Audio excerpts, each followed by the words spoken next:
And today is Tuesday. Welcome to the Jaybefaunt channel. I am your host, Jaybefaunt Leroy. So good to see all of you here on this beautiful Tuesday afternoon. Today is January 23rd, 2024. I am your host, James Fauntleroy. Welcome. Come on in, have a seat, sit on down, and be mindful of the poll that I have for this show. I will be getting into a little bit, but just to let you guys know, the Jaybefaunt channel is available on all major podcast platforms. Go ahead and subscribe there. Also part of Revolutionary Blackout Network, so you can see me there on Sundays and Thursdays. If you have not already, you can also subscribe to my Substack for email notifications for whenever I go live, upload clips, or write articles. Just to let you guys know that the email that the notification system for YouTube isn't as reliable as straight coming from the horse's mouth. So go ahead and also subscribe there. Thank you so very much as well. If you guys have not, go ahead and like, share, and subscribe for the Jaybefaunt Deliciousness. That's what you're here for. That's why you came. That's why you're watching me right now. Absolutely. Thank you so very much for that.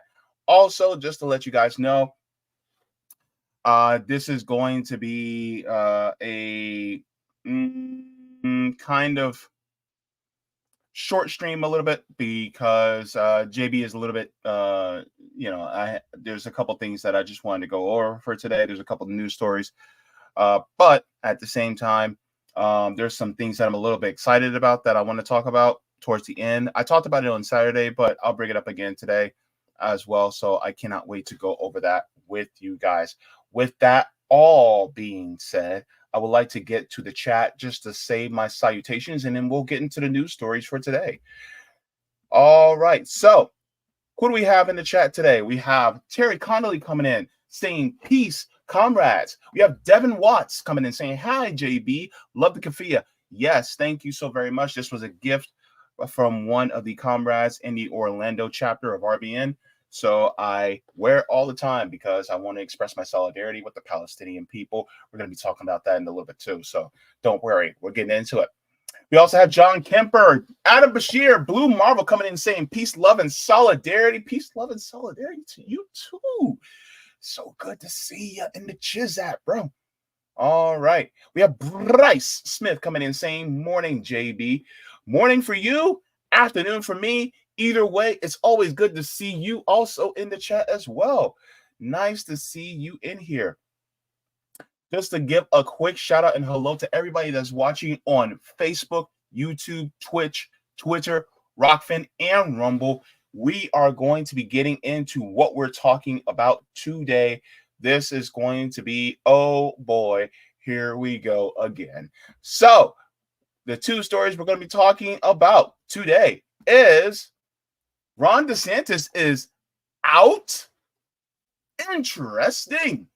We're going to get into that because as somebody that lives in Florida, you know I got to talk about it.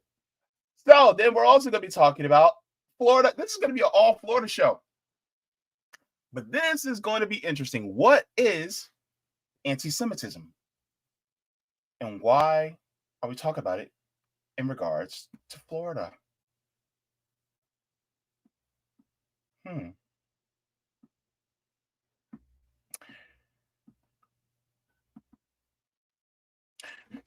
The state of Florida is the third most populous state for Jewish Americans behind New York and California, respectively. However, since the increased genocide in Gaza, more and more states are proposing bills condemning anti-Semitism. Florida is one of those states. Let's get into the story here. I just want to share this with you guys. This came across my view, and I want to bring it to you.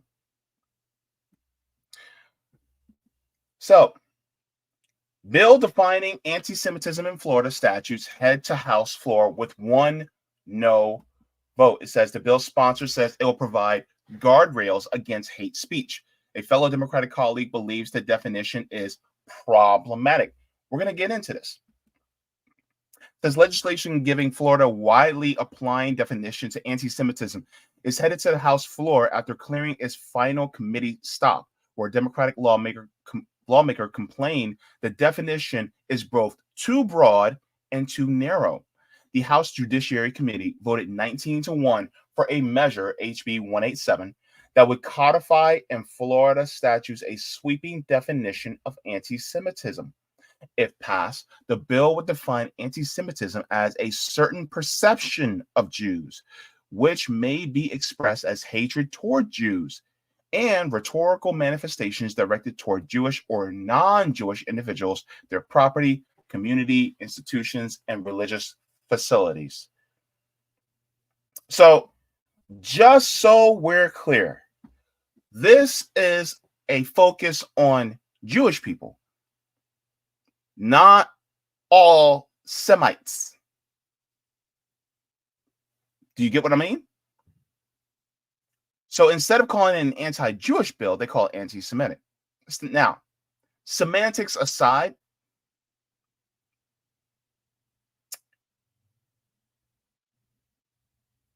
yes, we should be guarding against hate speech. But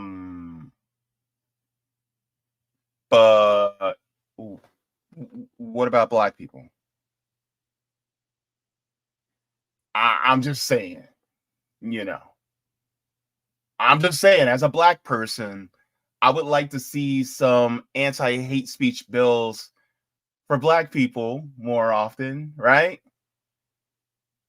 Florida was a slave state, wasn't it? And yet, I don't see as ferocious of an attempt to push for bills that are anti-Black. Have you? I mean, we fought a war over it, but what do I know, right? Anyway, let's continue. It says it lists examples of anti-Semitic rhetoric, including dehumanizing stereotypes that Jews hold disproportionate institutional power and secretly control the world economy, Holocaust denial, and double standards when criticizing Israel, the world's only Jewish majority country. It says the bill sponsored Davie Democratic Representative Mike Gottlieb noted that attacks on Jewish Americans increased by about 400% in the weeks after the October 7th attack in Western Israel, where Palestinian Hamas terrorists murdered and wounded thousands and assaulted and kidnapped hundreds more. Now, this right here, this claim about the assault has not been proven. I'm just putting that out there right now. There have not been proven that any Palestinian resistance fighter has done anything like that. Just saying. So if we're going to talk about facts on the ground, that's one of the facts. Also, the 40 beheaded babies, that claim has not been substantiated. It has not been proven. So therefore, that has also not been proven at all. Also, the only child that has actually been killed on the ground since that attack on October 7th was an Israeli baby, and it has been proven that the Israeli baby was killed by Israeli fire. So, with that being said, let's clear that up as well. Now, let's continue. Says Israel swiftly launched a counterattack that the Hamas-run Palestinian Health Ministry. See, that's the thing. They're like Hamas-run. Jeez Louise. Palestinian Health Ministry says has killed more than 22,000 people in a narrow seaside strip of Gaza that is home to some 2 million Palestinians. Here's my question. When they say this, they're trying to discount the number. Like, they're like, 22,000. The health ministry is run by Hamas. So with that being said, take it with a grain of salt, baby. That it has increased to over 25,000.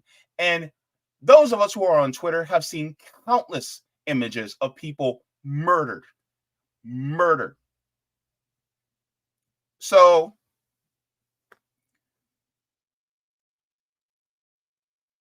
it's like they could have stopped at 10,000, and that still would have been over 10 times the amount of people that were Israeli that were killed on October 7th. But they didn't. The numbers still keep going up. We're going to hit 30,000 by the end of the week for Palestinians to have been murdered, basically. Watch. It's going to hit that number. And each day that goes by is going to get even worse. Let's continue.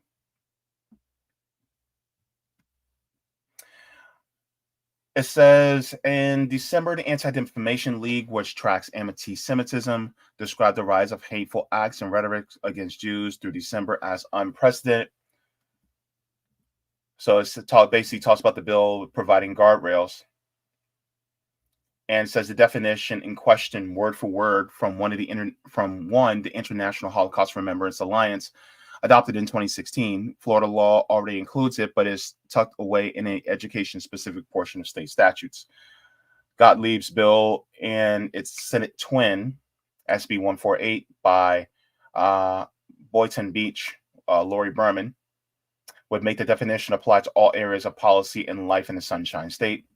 Public testimony on the bill was scant on Monday, with only lobbyist Barney Bishop and Major Roman Jackson of the Santa Rosa County Sheriff's Office signaling support. The preponderance of discussion over the measure came from North Miami Democratic Representative Dottie Joseph, who expressed concerns that the definition has been weaponized elsewhere against people who support Palestinians and criticize Israel. So this is the point that I think that needs really to be focused on.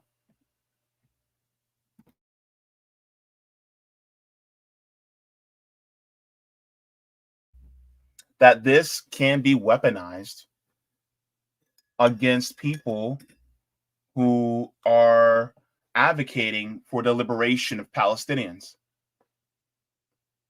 This goes to different Palestinian networks that operate throughout the state of Florida, who are advocating for the freedom of Palestinians to have a state, their own independent state, to have their own sovereignty, to have their own determination, and to be free of occupation and apartheid. Apparently, advocating for that is being equated with anti-Semitism.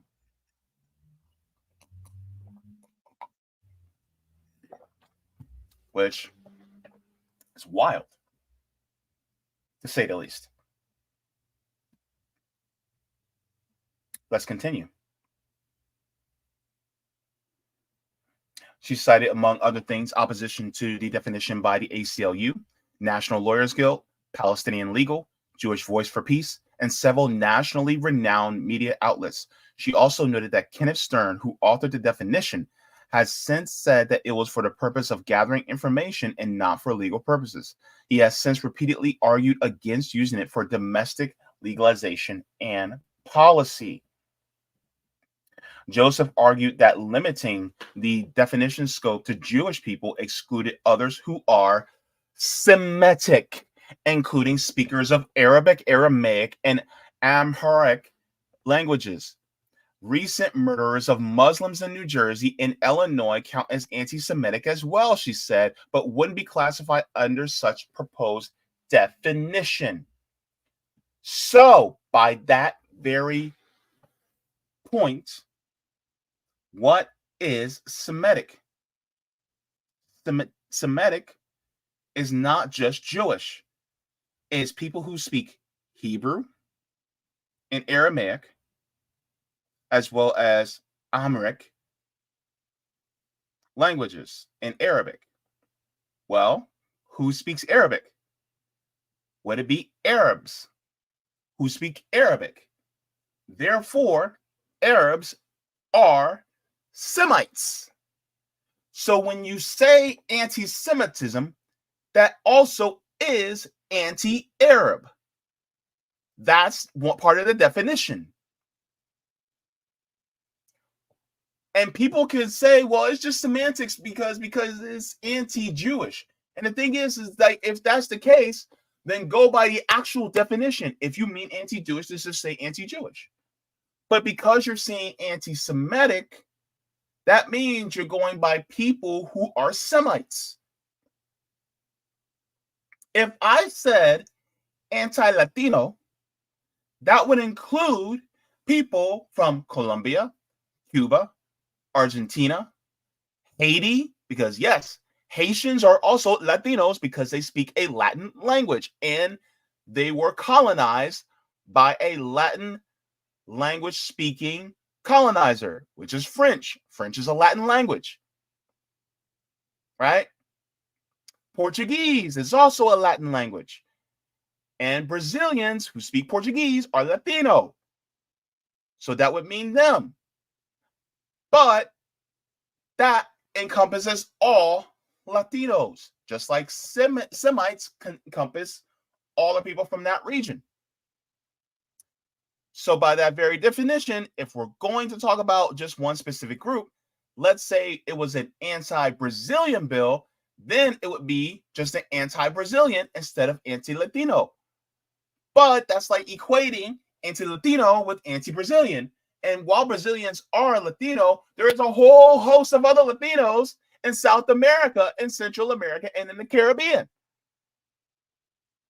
So if we're going to say anti-Latino, then that means all Latinos. If we're going to say anti-Brazil, then that encompasses just Brazilians. Same thing with anti-Semitic. If we're going to talk about anti-Semitic, we're going to talk about all Semites, not just one subset of Semites. See? That's the thing. And they basically are taking the word Semite and making it only about Jewish people, when in reality, it's all Jewish people. I'm sorry, it's all Semites, including Arabs, Afghans, Lebanese, Jordanians, Iraqis, Emiratis. They're Semites. Libyans are Semites. Like, it's crazy. There are black Semites. It's true. Anywho, let's continue. Now, here's the thing. Since the Council on American Islamic Relations said that in November there has been a 216% increase in reported anti-Arab and anti-Muslim bias incidents amid rising violence between Israel and Hamas. So, with that being said, I want to share this as well, because everybody's talking about how there's violence against Jewish people, which agreed. Yeah, right. We're going to talk about it. Let's talk about it.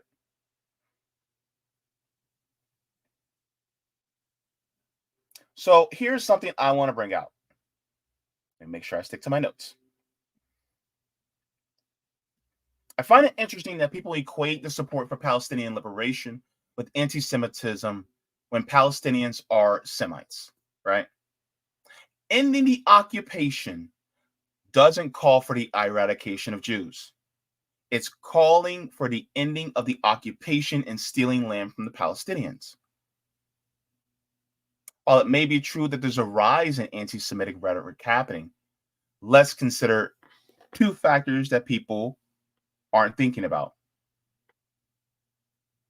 One, people are confusing the advocacy of Palestinian liberation with anti-Semitism. Anti-Zionism is not anti-Semitism. So, let me share this really quick. And then I also have another video to share with you guys too.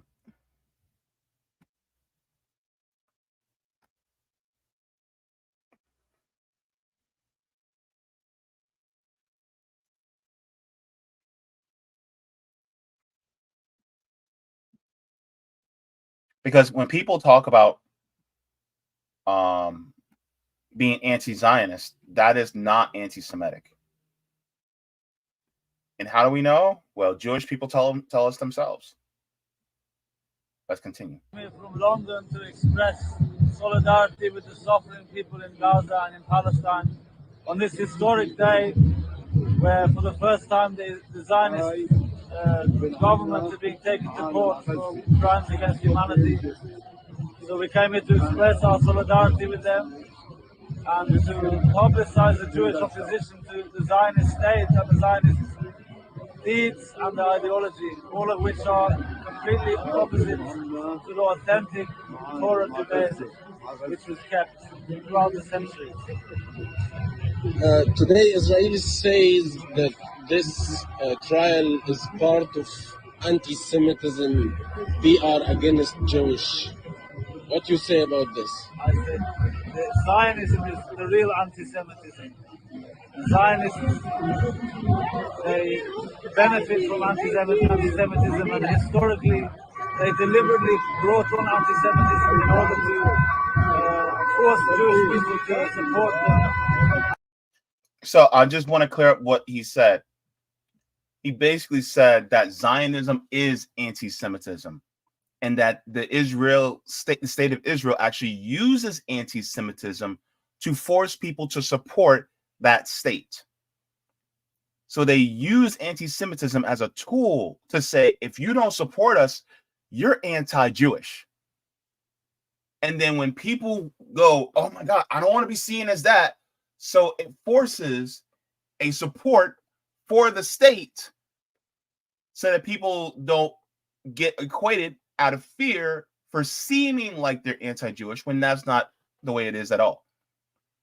That would be like speaking out against Uganda, but then Uganda goes, well, if you speak out against us, then you're racist. No, that's crazy. You're speaking against the Ugandan government for doing certain policies and the way it's operating. You're not anti-black. You're not anti-African. You're anti the policies and what they're doing. And if Uganda was actually occupying a territory of indigenous people and then massacring them left and right, and you speak out against it, that's not racist. That's actually speaking out against what they're doing. Same thing. Speaking out against what the state of Israel is doing is not anti-Semitic. It's actually speaking for and is speaking in advocacy of people who are being murdered left and right within a territory that's occupied by Israel. Illegally, by the way. So, if we're going to listen to Jewish voices, here's one right here. Let's continue. And to help upheaval of Jewish people from other countries. But to say that speaking out against war crimes and massacre of children is anti-Semitic just because the people doing it have hijacked the name of the Jewish people and they call themselves Jews is absolutely obscene. Anti-Semitic means anti-Jewish. Jewish means the Torah and the concept of the Torah. There's nothing more anti-Jewish than the state of Israel and its genocidal actions.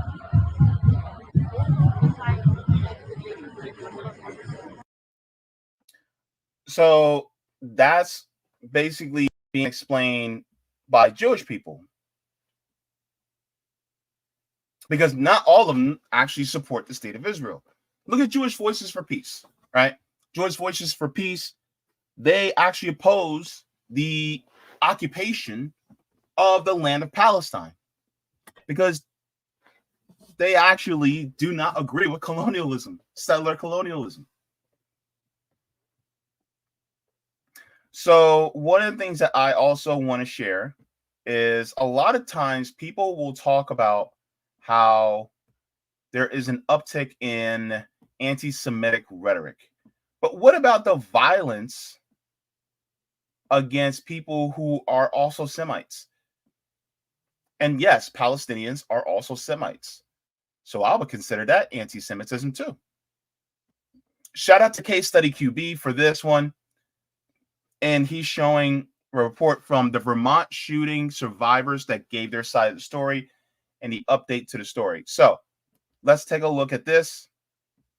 This is one of the victims that was shot in Vermont, in Burlington, Vermont, which is Bernie Sanders' home state. And let's get into it. I just remember gunshots and falling down. For the first time, Hishem Awartani, the Palestinian-American college student who was shot and paralyzed, is telling his story. How he and his two friends were ambushed on a November night in Burlington, Vermont, he says, because of racism. Growing up in Palestine, this was something that I'd always thought was possible. But did you think it happened here? Not really. No, I definitely expected it would happen to me in like the West Bank in Palestine, but not in Vermont. Hishem and his two best friends, Kinan Abdalhamid and Tassin Ali Ahmed, all grew up together in the West Bank, doing everything together, including going to college in the U.S. With the war raging, the friends decided to stay with Hishem's family in Burlington during the Thanksgiving break. Hishem's uncle was driving us from bowling alley, and before we went into the house, we decided to walk around the block. So what we usually do. Tahsin and I were both wearing the kufiya, like the traditional Palestinian headscarf, for a variety of reasons. Practically, because it was really cold, but on a more meaningful sense, it's because that we felt as Palestinians during this time period, it's important for us to show our identity and to show that we exist and that we're human. Just walking along the street, this man comes down the porch. I want to repeat that so that everybody hears. And to show that we exist and that we're human.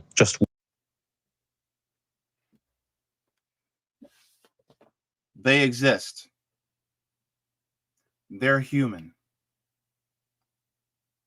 Where's their protection? 3, in Burlington, Vermont, shot.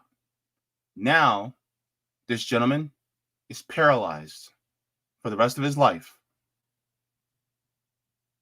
They said they expected this living in the West Bank. They did not expect this in the United States of America.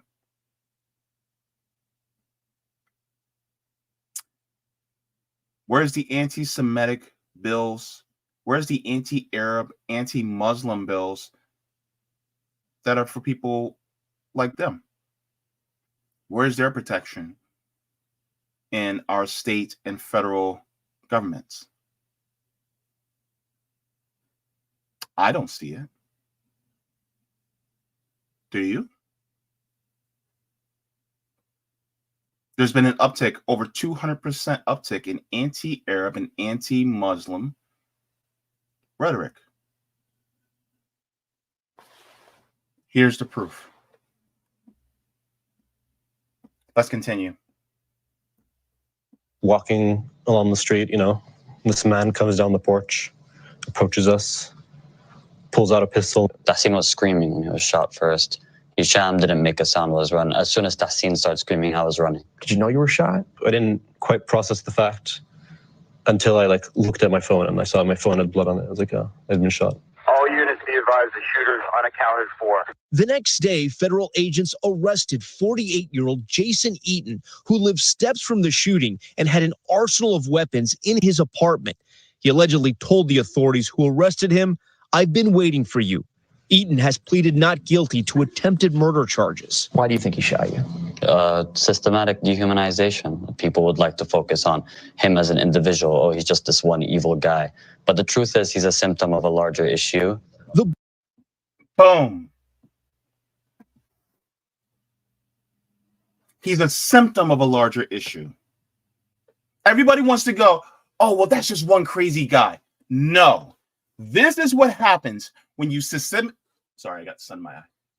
This is what happens when you systemically and categorically paint all Palestinians as some terrorist.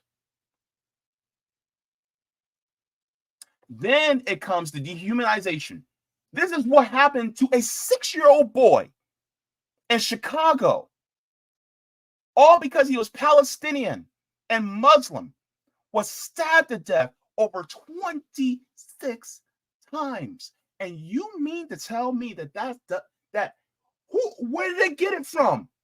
Where did that maniac in Burlington, Vermont get the idea to shoot these 3 young men? And it's not some wild place like, oh, he was on 4chan or 8chan, or he went on the dark web. No. Who keeps bringing this up?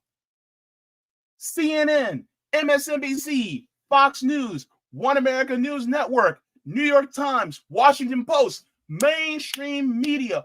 Why? Because guess what? They thrive on the violence against marginalized people. Because then when marginalized people get sick and tired and they start to defend themselves, then, oh my God, it's terrorism. These 3 young men who are doing what they should be doing according to our standards, our societal standards, going to college, right? Making themselves productive members of society. And because they dare wear the Palestinian keffiyeh, they got shot or shot at. Because somebody listened to the rhetoric of dehumanization against them.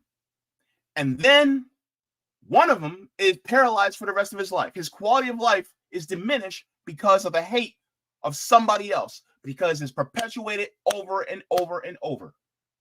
All for what? To defend a state that is perpetuating genocide and apartheid on the other side of the world.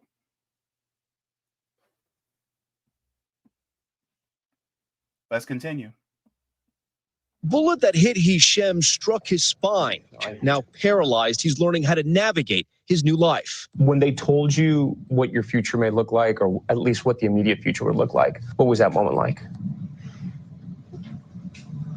I mean, yeah, it's definitely like something that's hard, but I take solace in the fact that I'm able to receive this care. It makes me think of like other people in Gaza who, you know, have been disabled by like bombings and like they are not able to receive that. I know that my life will continue, but I don't know about theirs. Tom Yamas, NBC News, Boston. As somebody that is disabled, that's something that crosses my mind all the time.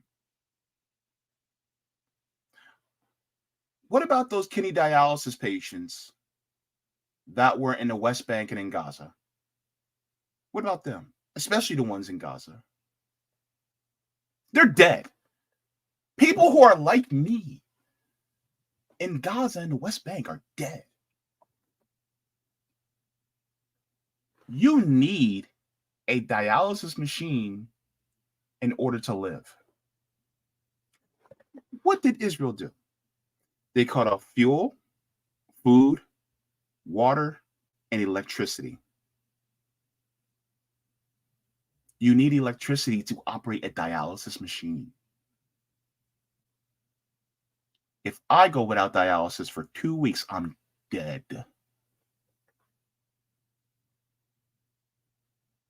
They cut off electricity and all these other different things that they need to survive months ago. So if I were Palestinian living in Gaza, I would have died. I would have died back in November. I would have been buried by now. When it comes to what people are going through in regions like this is why it's important to see yourself in them. Because these Israeli officials are dehumanizing them left and right, calling them children of the dark. What does that remind you of? Think about your history lessons when you were in school. The dehumanizing language is extremely dangerous. Now, while we do need to protect the lives of Jewish people, I completely agree with that.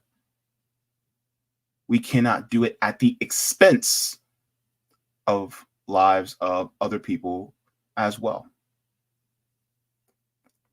We also have to include Palestinians and Muslims because they are under attack in this country as well.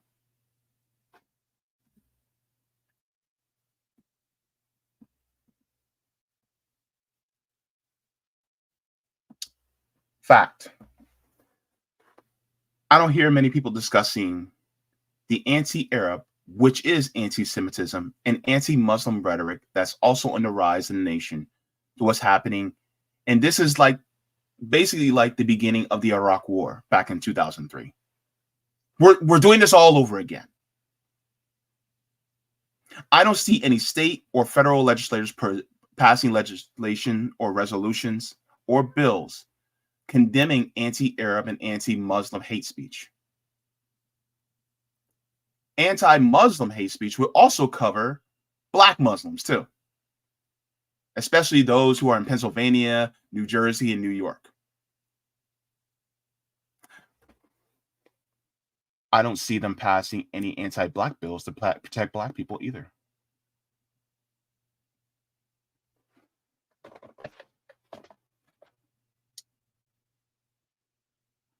What about this?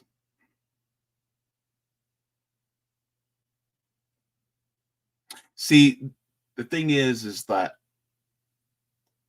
when it comes to protecting certain groups, the United States will do it so that they can protect the resources for corporations. To anybody that's Jewish that's watching, the United States does not care about you. If you're Jewish, this country don't care about you. They care about Israel. They don't care about Jews. If the United States cared about Jewish people, they wouldn't have been sending weapons to Nazis in Ukraine. And yet they did. Joe Biden doesn't care about you. Donald Trump doesn't care about you. The state of Israel doesn't care about you either. Because guess what? The Jewish people that are actually advocating for Palestinian rights, they're getting their heads bashed in too.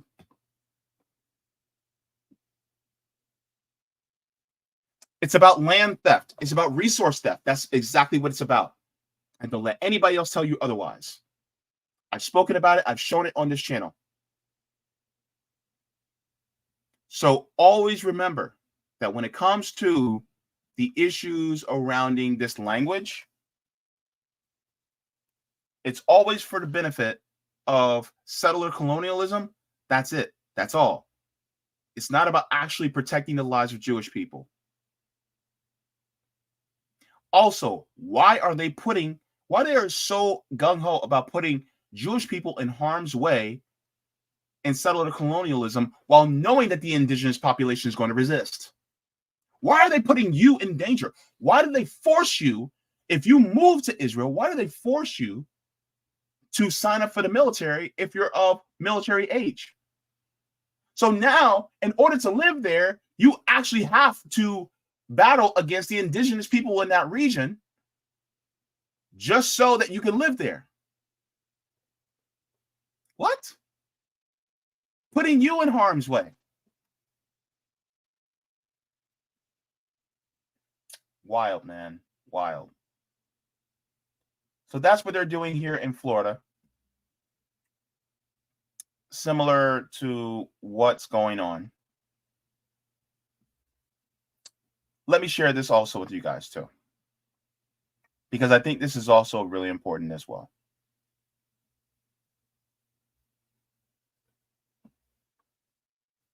This is from pen.org. There's rising anti-Muslim and anti-Arab hate on campus. Make sure this is big enough.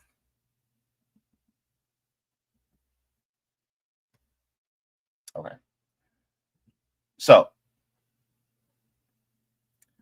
It says November 10th, and the last month, a wave of anti-Muslim, anti-Arab, and anti-Palestinian incidents have occurred on college campuses in conjunction with the ongoing Israel-Hamas war, including violent attacks, threats, and targeted hateful, menacing rhetoric.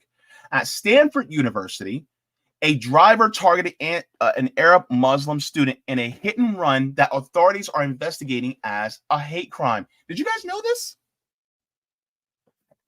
At American University, where administrators have noted a rise in Islamophobia on campus, a note saying, "Go back to where you came from," and, quote, "death to all Palestinians," end quote, was found under a Palestinian staff member's office.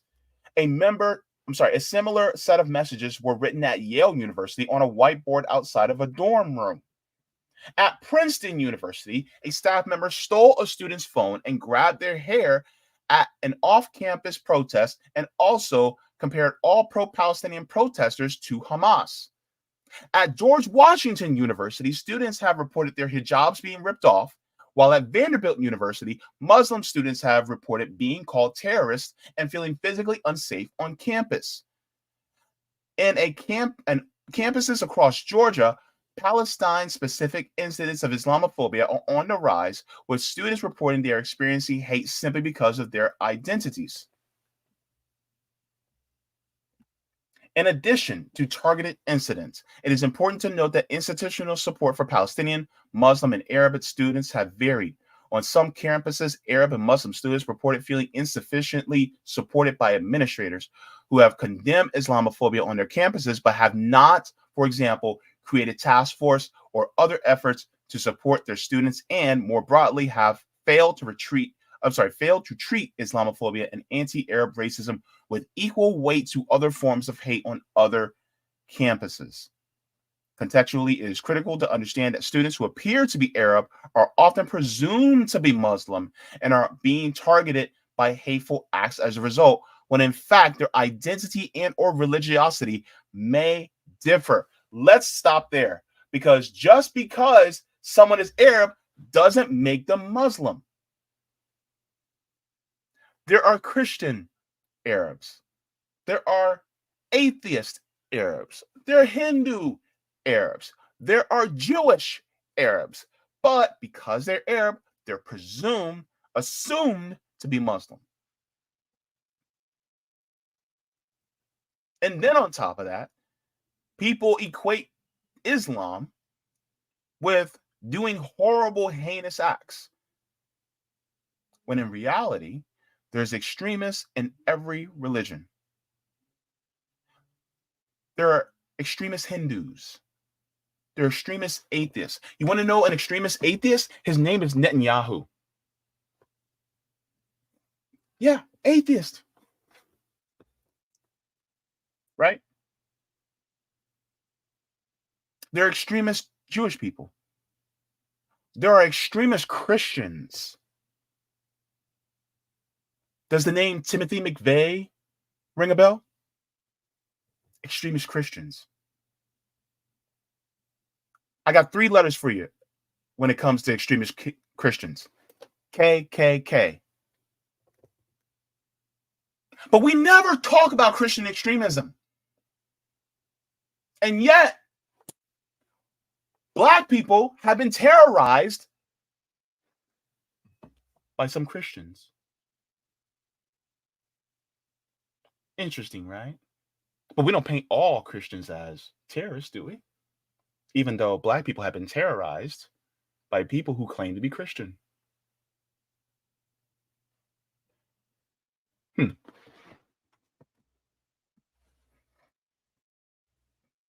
Just saying.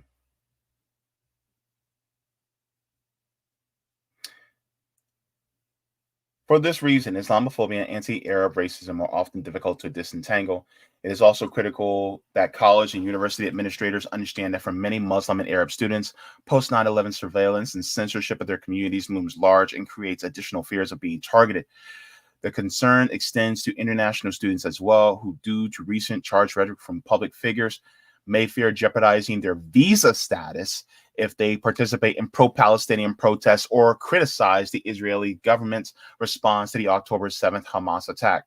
Other students have been doxxed by outside groups in response to their speech critical of Israel on numerous campuses. So these are some of the things. And by the way, while we're talking about it, a lot of times people will talk about the protection of Jewish people, right? But when it comes to the protection of Arabs to people, they're not protected. And in fact, they're surveilled by the government. How many Jewish groups who are Zionists are being surveilled by the government?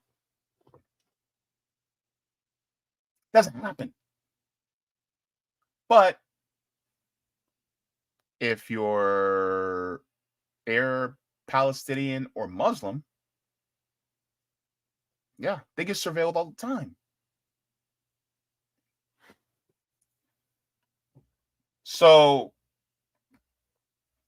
that's what's going on here in Florida.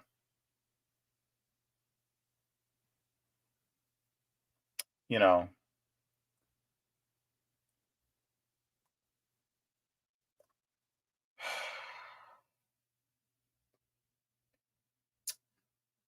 we just have to continue to speak out against what's going on there.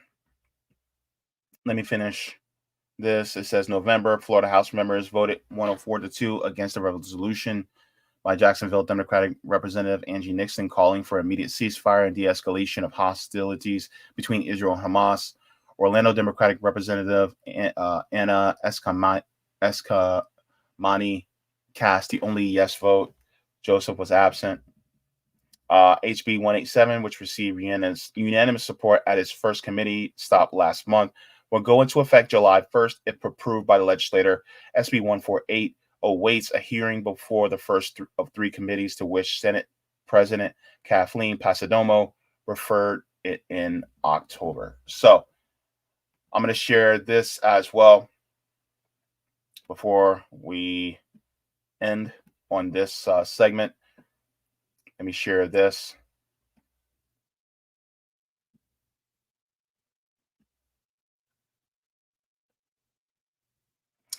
So this is from the Florida Palestine Network. Says no to HB 187. Says Florida legislators on both sides of the aisle continue to further advance dangerous anti-Palestinian, Islamophobic, and anti-Semitic policies and rhetoric. HB 187 is the extension of HB 741 that dangerously conflates the criticism of Israel with anti-Semitism. This problematic legislation has been introduced in the House and could criminalize students on campuses, now making the definition apply to all areas of policy and life in the Sunshine State. From Florida, we are witnessing the genocide of the Palestinian people enter its 94th day, and Florida legislators have failed to call an immediate and permanent ceasefire of Israel's aggression at a time when white supremacists and white nationalists take advantage of this moment to sow confusion and promote anti-Palestinian, anti-Semitism, Islamophobia, and anti-Arab racism. Mistaking what anti-Semitism is harms all of our work for justice and endangers our communities. These organized campaigns are derailing and misstating the meaning of anti-Semitism to falsely conflate it with criticisms of Israel and Zionism. This tactic used by anti-human rights opponents of Palestinian liberation over the years has become intensified as the movement for justice has grown. We, the co-signatories, residents, voters, and advocacy groups across the state condemn HB 187 and all legislation that could criminalize Black, Brown, Palestinian, Arab, Indigenous, Muslim, Jewish, and all activists vocal on human rights, inclusive of Palestinian liberation. We call on Florida legislators to vote no on HB 187, SB 148. Our safety is bound up with the safety of freedom and equality of all people. So these are all the co-signatories. Just to let you guys know, this is one of the reasons why it is so important to really define what true anti-Semitism is, because white supremacists will use this as a cudgel to be truly anti-Semitic and then drive the narrative and make it more difficult for people who are against Zionism. White supremacists are actual anti-Semites. Whereas people who are for liberation of Palestine, they're pro-Semitic. They're just anti-Zionist. So I'm about to go into the chat really quick.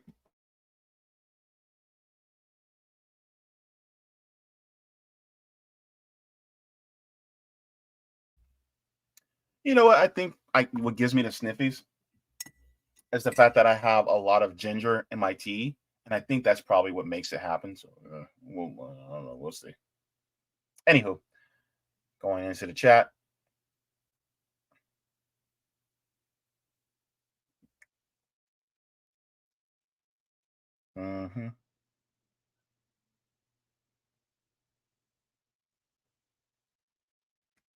Wesley Donaldson says Second Amendment makes USA some of the most dangerous soil on earth. It's kind of a catch-22 because yes, you want to use the Second Amendment to protect yourself, but at the same time, some people will use it against other people out of hate. So Colin says Vermont has done nothing to stop these type of attacks from happening again. Too wedded to the white supremacist Second Amendment. Gamer for Life says Zionists are racist scumbags. Zionism has a lot of overlap with racism.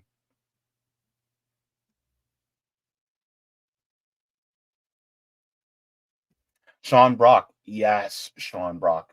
Thank you. Says this lays directly at the feet of media, corporate media to be more specific, because they're the source behind a lot of this rhetoric. This is why it's important to support independent media. Jacqueline says when people speak out against the occupation of Palestine, they're not only speaking up on behalf of Palestinians, they're also speaking up on behalf of Israel to save it from itself. Ooh, Jacqueline. Interesting. Jim McMahon says, Jay, all this between Ukraine and Russia, as well as everything going on with Palestine and Gaza to that of Israel, is starting to seem more like a war of attrition. You know what? Yeah, it's wearing people down. And a lot of what's going on in Israel and between Israel and Gaza is also a way to desensitize us to seeing the brutality happening against them.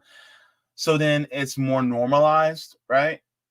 Do not allow this to be normalized in your minds and hearts, because it's still horrible. And it's just like how they normalize violence against the African people, right? Do not allow that to be normalized. Be outraged at what's going on in Sudan. Be outraged at what's going on in places like Congo. Be outraged what's going on in Ethiopia, because that should not be happening either. They are human beings. They are people. So do not let your sense of outrage be dulled. Do not let your sense of outrage be dulled to what's going on in places like Haiti. This is important. Keep your humanity alive, baby. Thank you so very much for that, Jen. I appreciate that. Ravina Denver says Jewish people's lives aren't threatened. This was 80 years ago, and instead of becoming like natives or any other genocide victims, they decided to perpetuate it 80 years after it happened to them.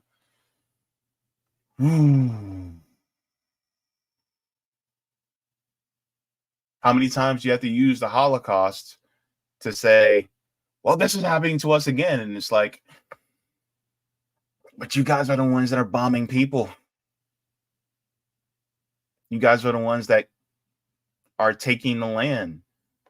These settlements are illegal. You're the one that's doing it to them. They didn't come to you and take it away from you.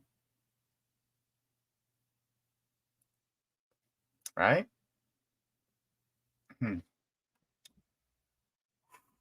Man, I'm telling you.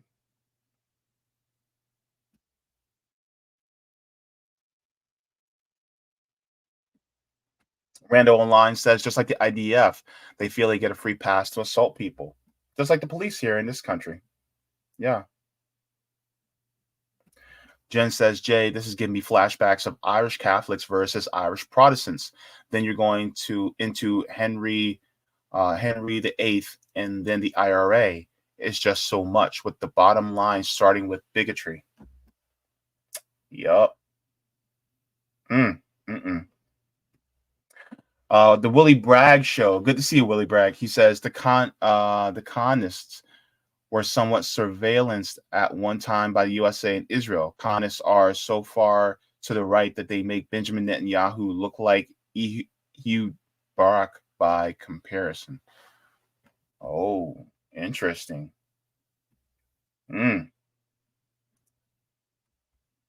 Mastermind Hours says WS is a walk on slippery rock. Anti-Semitism is a smile on a dog. I think you meant white supremacy is a walk on slippery rock.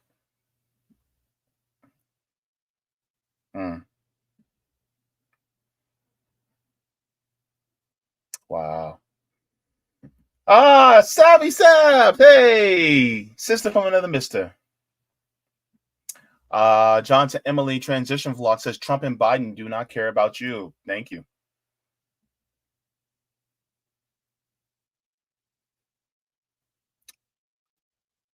Oh, yes. Savvy says they normalize mass shootings, school shootings too. Absolutely. Right?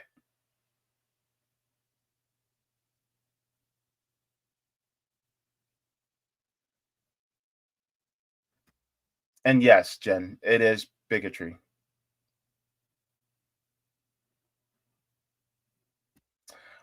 Let me check The Rock. The Rock is on fire. We don't need no water. Let the mother burn. You guys like how I remixed that? Let's go here to The Rock then. Let me see. All right. Rory O'Neill, good to see you. Says happy Tuesday at JB. Thank you so very much. Tom Cooper, TNP, says they don't care about any of us. Good day, James. That was a good one. CIA. Yep. Tim was backed by the CIA to take your guns away, Sabs. What? I have no idea what that's about. But thank you so very much for watching. Also, by the way, have you guys heard about how McDonald's is now going like, wait, don't boycott us anymore. Stop. We don't actually support Israel like that, because their stock is literally going down. It's hilarious. It's a hilarious story about McDonald's, because the boycotts are actually working. Man, look, skip out on that bacon, eggs, and cheese biscuit. Skip out on that McGriddle, because guess what? You guys can go other places and get it anyway. Go ahead. Like, screw them. They don't need your money anyway. They don't pay an actual living wage inside this country anyway. So the hell with them.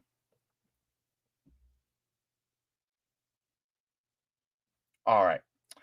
So just to let you guys know, if you guys have not, please make sure to like, share, and subscribe. Thank you very much. All right. Also, if you guys have not, please make sure to subscribe to the Substack. You all know what to do. I've said it plenty of times already.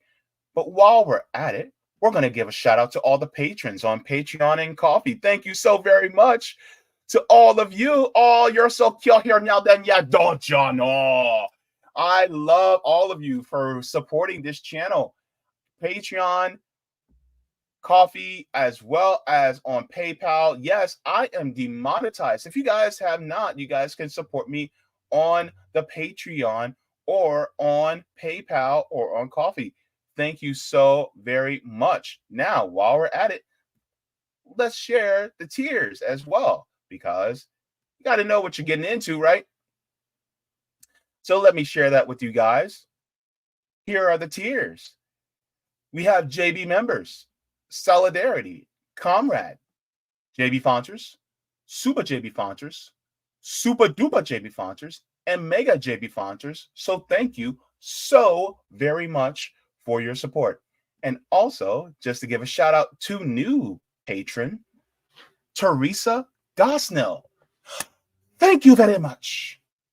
Thank you very much. Thank you very much. All right, people. So we're going to get into our primary story for tonight. All right. Out. Ron DeSantis is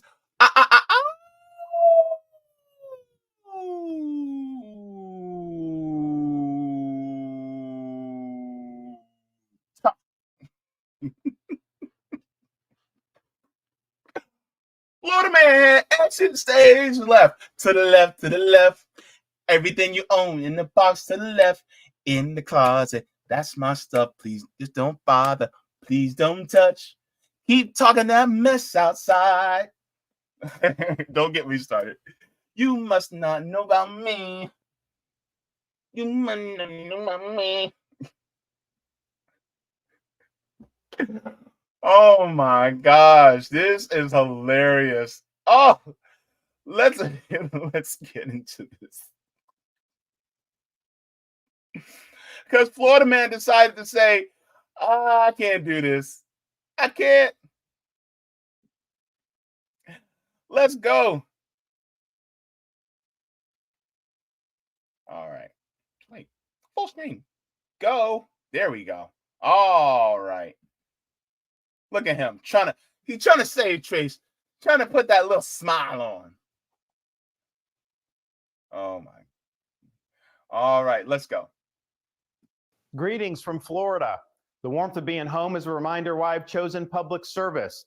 From joining the United States Navy and serving in Iraq, to representing the people in the U.S. Congress, and now serving as governor of Florida. And it reminds me why I decided to run for president, to fight for those who've been forgotten in this country. This is America's time for choosing. We can choose to allow a border invasion, or we can choose to stop it. We can choose reckless borrowing and spending, or we can choose to limit government and lower inflation. We can choose political indoctrination, or we can choose classical education. These choices are symptoms of the underlying struggle to ensure that constitutional government can endure and that Western civilization can survive. And we launched this campaign to bring accountability to government, regain sovereignty at our border, and restore sanity to our society. We cannot succeed as a country if we allow our nation to be invaded, our currency to be debated. Wait. Ronald, who's invading us? Go ahead. I got time, Ronald. Who's invading us? Because last time I checked, I'm gonna pin that so I can feel more smarter when I make my point. So I feel more smarter when I have a pen in my hand because I'm like a politician in that way. Last time I checked,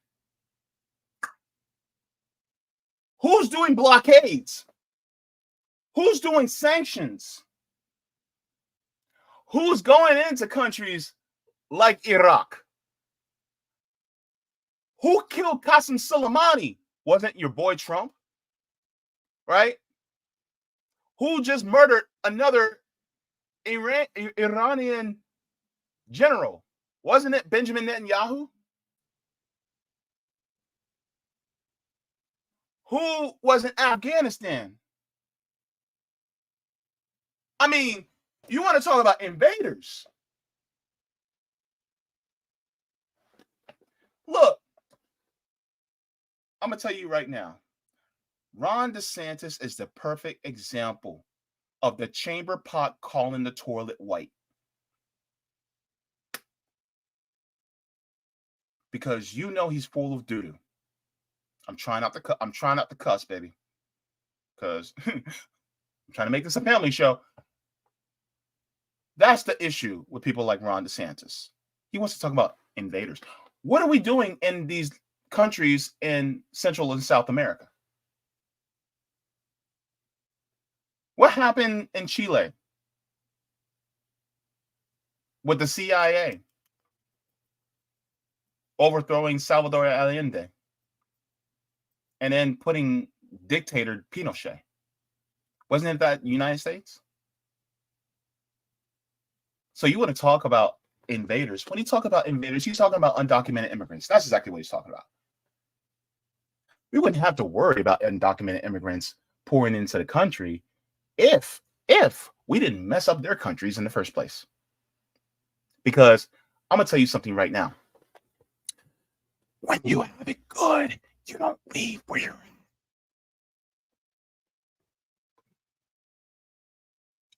You don't rush to leave if you got it good in your own country. But because of what the United States is doing, as far as foreign policy, it's literally forcing them to have to leave in order to flee to this country as refugees.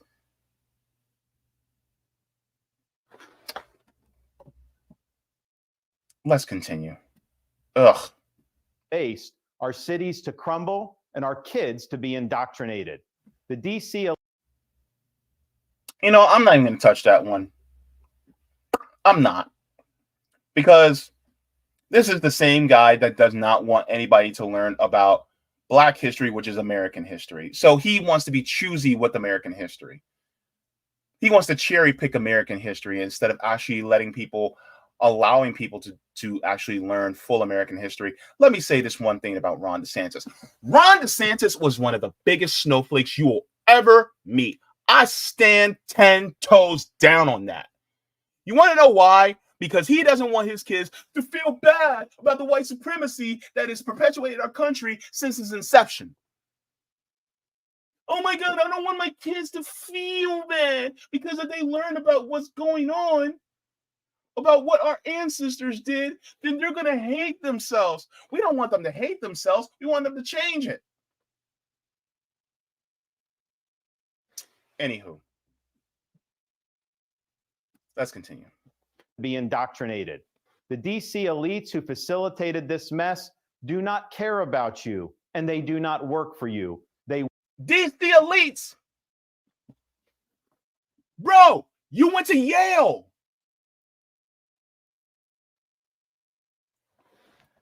STFU. Ronald.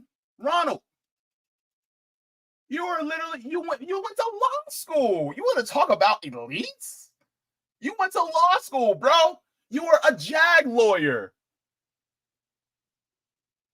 My God. Chamber pot calling the toilet white. This is the issue with people like you, Ronald, is that you're always pointing the finger. Look, Ronald, the call is coming from inside the house. I know what you did last summer. Good God. People who voting for this guy, who support this guy, they believe the stripper. I'm telling you right now. Work for themselves. They seek to accumulate power at your expense to pursue an agenda that is harmful to the American people. Like Ron DeSantis. Anyway. Citizens do not serve politicians. It is the duty of politicians to serve you. Talk is cheap. Actions speak louder than words. Reversing the decline of this nation requires leadership that delivers big results for the people we are elected to serve. I have a record of leading with conviction, championing an agenda marked by bold colors,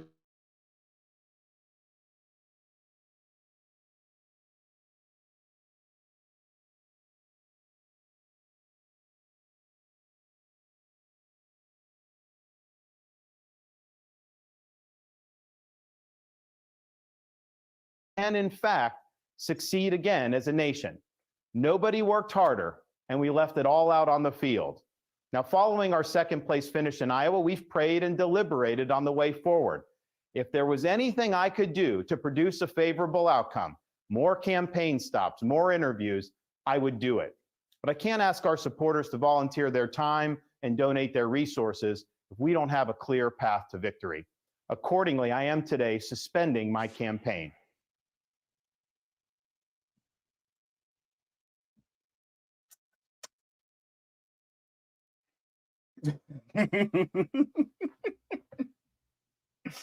Go ahead, laugh. Go ahead, laugh. Also, by the way, take the poll because I want to see exactly what you guys think. Because I got some hypotheses going. So you get second place in Iowa, and yet today is the New Hampshire primary, and you bow out before the New Hampshire primary, Ronald? Even though you were in second place? What you? I don't. It doesn't pass the smell test, Ronald. Why would you be in second place and then just bow out? You know what this reminds me of? When Pete Buttigieg dropped out and threw his hat behind Joe Biden. Where's Pete Buttigieg now? Isn't he now Secretary of Transportation? Let's continue. I'm proud to have delivered on 100% of my promises, and I will not stop now. It's clear to me that a majority of Republican primary voters want to give Donald Trump another chance. They watch his presidency get stymied by relentless resistance, and they see Democrats using lawfare this day to attack him. Wait, no shit, Sherlock. They were behind Trump even before you announced. Look, can I level with you guys for a second? Let me level with y'all for a second. DeSantis knew he wasn't going to win. And here's why. This was a trial run. This wasn't an actual run. He wasn't really serious about running this time. This was name recognition time. This was so that everybody who's a Republican voter knows his name. Sometimes you want to go where everybody knows your name. This is what is going on with Ron DeSantis. That being said, so that when 2028 comes, who's going to be running? Because Ron DeSantis is what, 42 years old? By 2028, he'll be 46. He'll be young, still young, forever young, right? And then as he runs, who's going to go behind? Who's going to endorse him?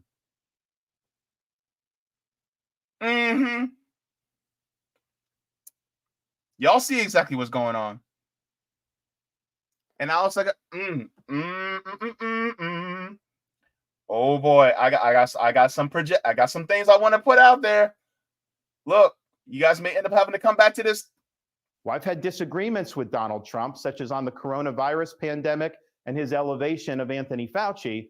Trump is superior to the current incumbent, Joe Biden. That is clear. I signed a pledge to support the Republican nominee, and I will honor that pledge. He has my endorsement because we can't go back to the old Republican guard of yesteryear, a repackaged form of warmed over corporatism that Nikki Haley represents. Wait, you are corporate. Ron DeSantis is as corporate as they come. Look, the only difference between Ron DeSantis and Nikki Haley is some spray tan and a wig. That's the only difference, man. Like, what the hell? Are you kidding me right now? Good golly, Miss Molly.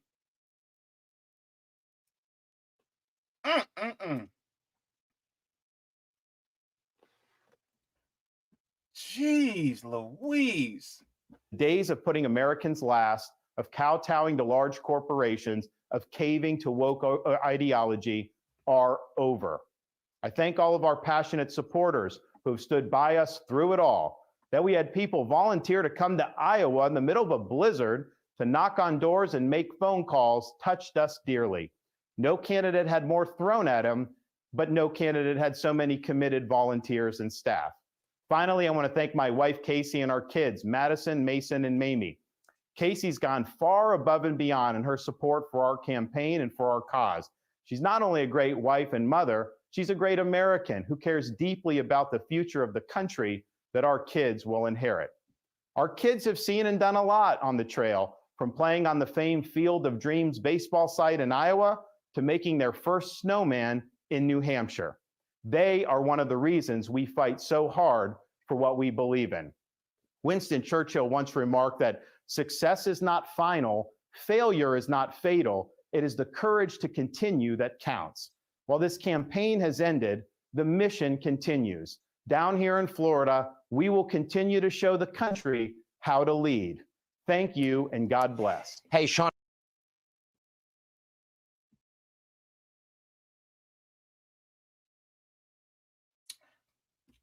So that happened.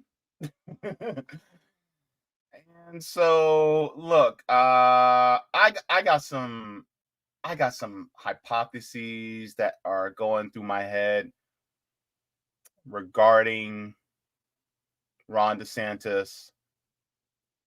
I don't know, man. Look, he left before the Florida primary. The Florida primary is March 19th. That's not that far away. He could have stayed in at least until the Florida primary. But instead he drops out at second place out of the Iowa caucus, out of the Iowa primary. Something's afoot.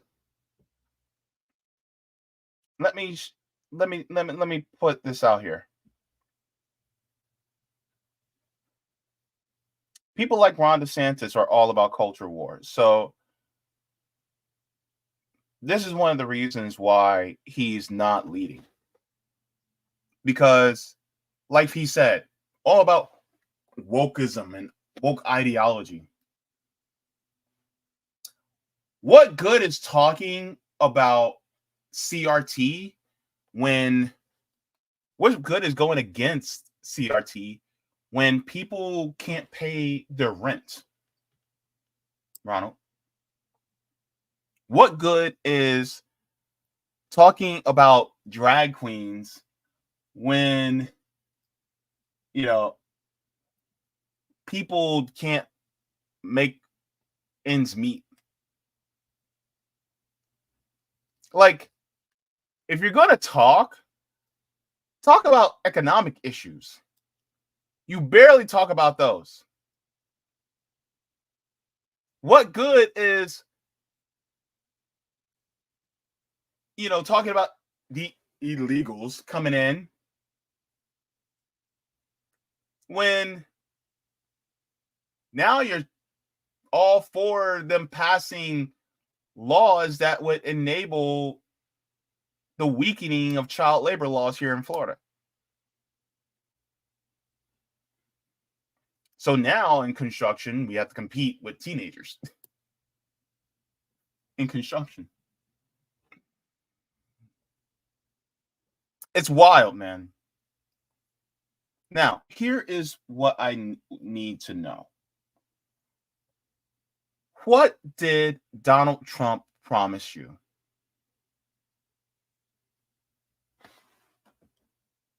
Because he promised him something.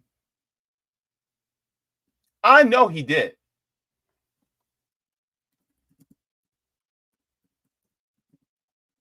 Hang on.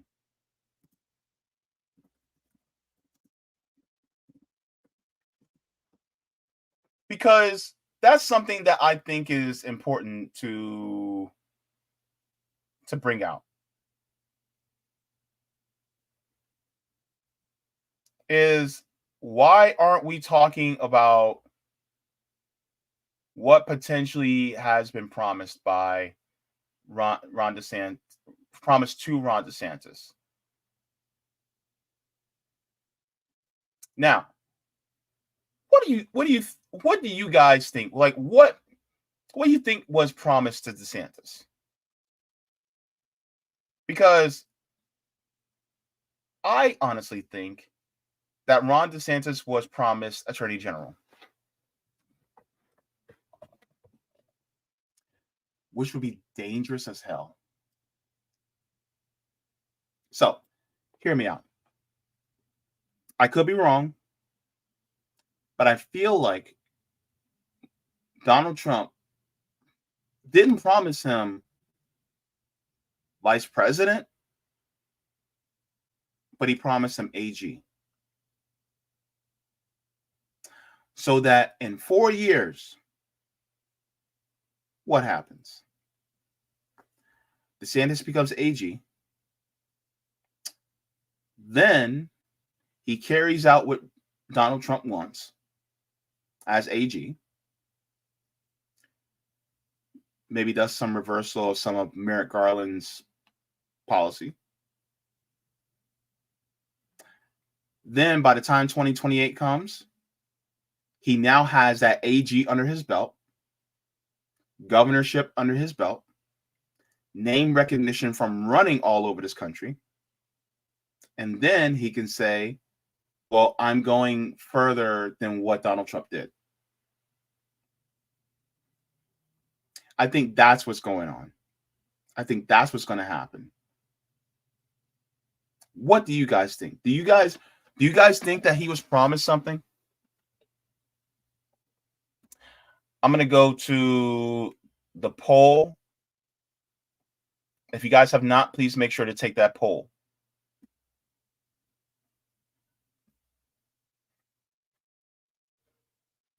Let me see. All right.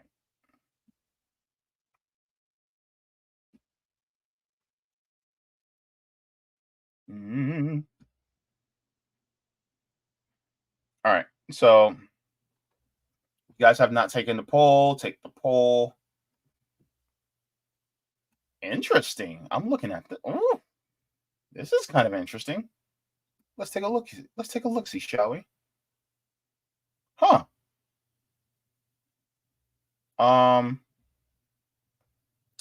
Okay, so the poll says, do you think DeSantis was promised a position by Trump? 71% said yes, 29% said no out of 52 votes. Those of you who think no, why do you think no? That's interesting.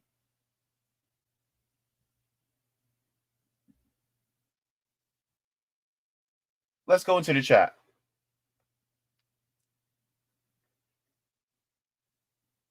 Let me see.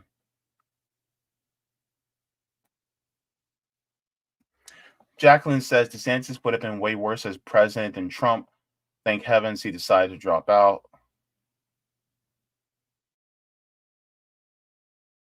Yeah, I agree. Especially on cultural issues. I think DeSantis is just like Trump in many ways, though. Stabby Sav says DeSantis has no personality. You're absolutely right about that.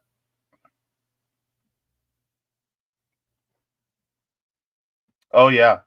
DeSantis is also a torturer. Yeah. Rondo says Ronnie to get Mo Diddler. Yeah, of course. He's a Florida mannequin running on ChatGPT. Simon says he ran out of cash.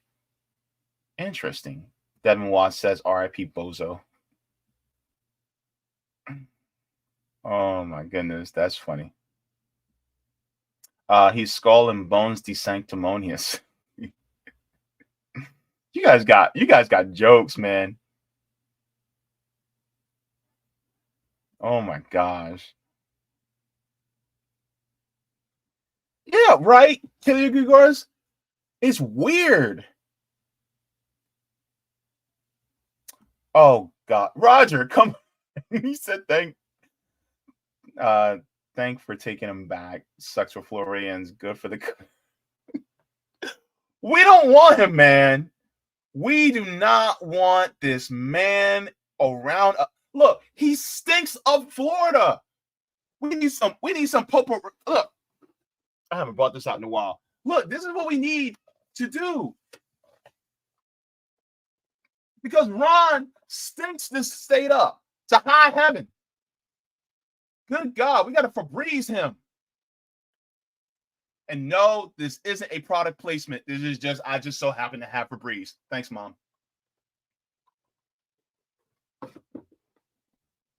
Good God. He stinks this state up. I'm telling you.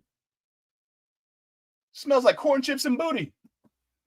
Notori, good to see you. Hi, everyone. Good to see you, Notori.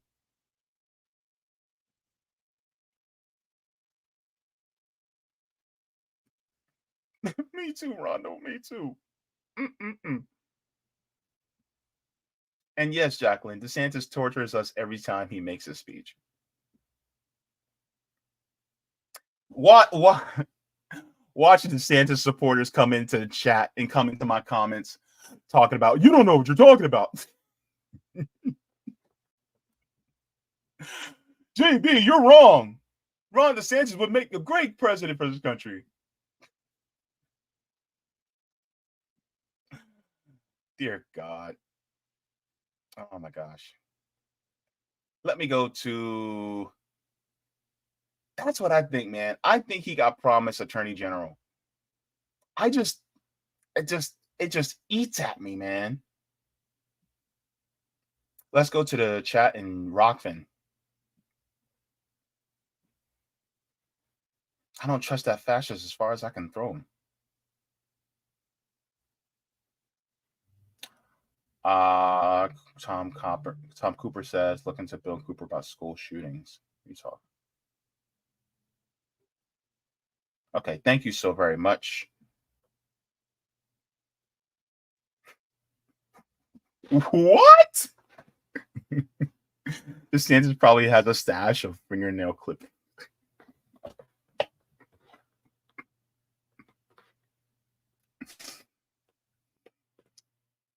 Look,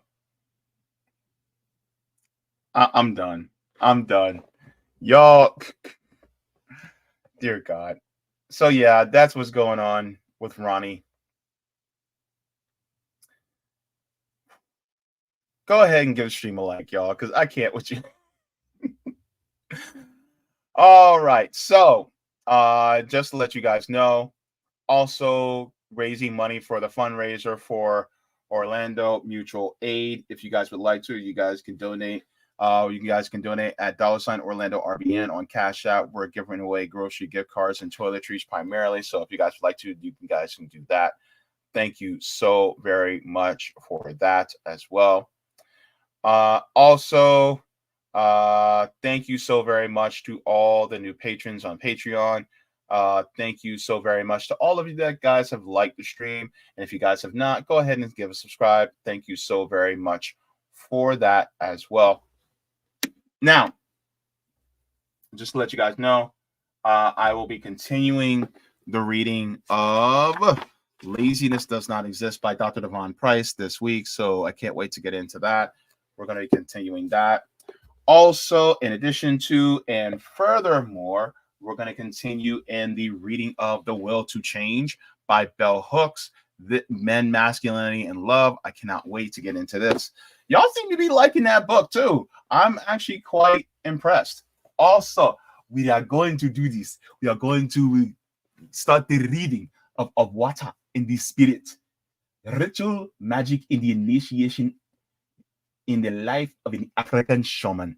We are going to do this reading. It is going to be sensational. Yes, I cannot wait. It's going to be good. You cannot wait either. I know you cannot wait.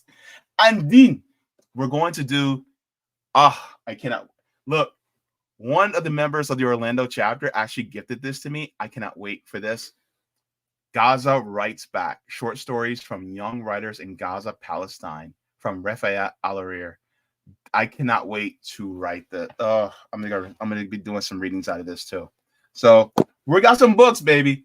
We got some books. It's going to be great. Can't wait to get into it. Educating ourselves and enlightening ourselves more and more and more as we go along. So thank you so very much for that as well. Now, look, I got to get going because JB is hungry and got some things to do. tonight. But also, I think Nick and CJ are live right around now, or they have been live already. Also, I know Sabby Sabs will be live tonight. She has some special correspondence that's happening. Remember, today is the New Hampshire primary, so stay tuned as well to everybody who is in the RBN network. And I will also Thursday evening I'll be starting a Water in the Spirit. Okay, we're gonna do that live, so stay tuned for that. We're gonna do that live at 6 p.m. All right, so can't wait for that. And we are going to head on out. Look, like I always tell you, water your plants, water yourselves. Leave the world better than you found it. Smoke them if you got them, drink them if you got them. If you ain't got them, to watch something funny. Watch something hilarious, because joy is revolutionary. Also, read something, because reading is fundamental. Also, please make sure to, when you talk about advocating for marginalized groups, always make sure to include those of us who are Black, those of us who are LGBTQ, people who may be Arab, Palestinian, as well as advocating for people who are Jewish too, right? Because just because we are anti-Zionist, we are also advocating for the rights of Jewish people too, because they still matter, right? But at the same time, we have to keep it fair, and advocating for other marginalized groups that don't get talked about as much. So Black people who are constantly left out, Arab people who are constantly left out, and then a lot of us LGBTQ people, especially a lot of Black people who are LGBTQ, because we get seen forgotten. And disabled people. Remember the disabled people, because we don't get talked about. All right. So I'm gonna head out. Oh, silly me. Mwah. Forehead kisses to every single one of you, and free Palestine. Deuces, Bruces. Thank you so very much for watching my channel, and I deeply appreciate it from the top and bottom of my heart.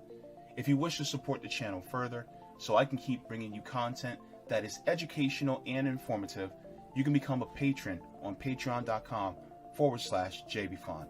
You can find that link in the pinned comment or in the description below.